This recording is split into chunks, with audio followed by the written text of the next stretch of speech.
Good afternoon. Oh, good evening. Sorry. You don't know me, Tony something or other. Well, they know at the gate. That's enough. Anyway, I'm here to tell you about old time bohemians. An old time bohemian. And this is about a guy named Tommy. Tommy had a camp. It was just a one-man camp, one-man bar. It was up atop of Kitchen Hill, either in or out of the Grove. Nobody ever knew. But Tommy had a little tiny bar, and he always had a drink. Nobody ever saw him make it. Nobody knew how he did it. It had ice, it had booze, it had, and he always had a drink, and he always, suffered from the effects of it. But it was kind of a mystery. But Tommy was noteworthy during his years, 1928 on, because he was a falconer. Now, falconer is about birds, falcons. They come small, but this one was 8 feet wingspan. Tommy's was. I'll give you a picture of it here, and that's what it looks like. A falcon.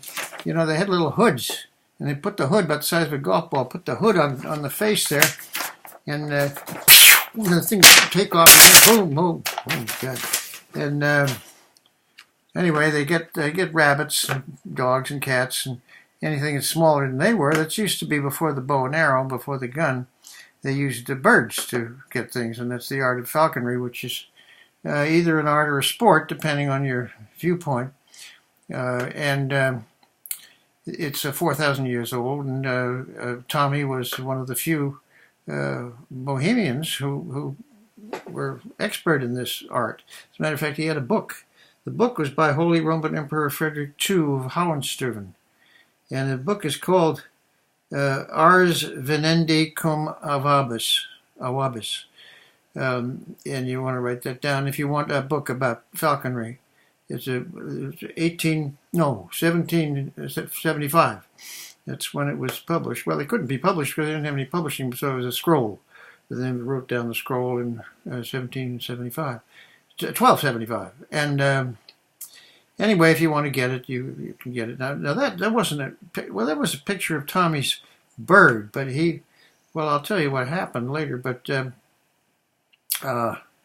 this bird, the Grove Committee came up and wanted to find out about this deal, and they sent a guy up there. Well, they only sent him once, and he came up there. You can imagine it coming out there with take the hood up, and the Grove Committee guy said he wanted to be in the cremation, because he wanted to participate, but he didn't want to go up to Kitchen Hill and subject himself to this big bird up there.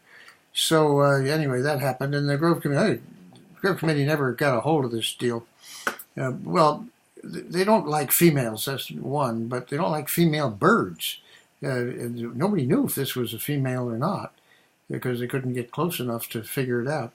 And so anyway, around 1932, the whole act disappeared. I mean, Tommy was gone, and nobody knew. They went up there because they can't allow people to stay after the Grove, and so they wanted to kick him out if he was there, and had him paying nothing. And so they went in there, and all they found was feathers, and a little tiny hood the size of a golf ball, and a little bit of blood.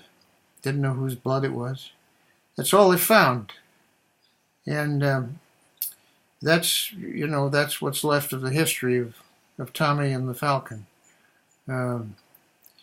Just feathers and a little bit of blood and the golf ball thing. Well, that's it. 1932, and then he's gone, and the Grove carries on without him.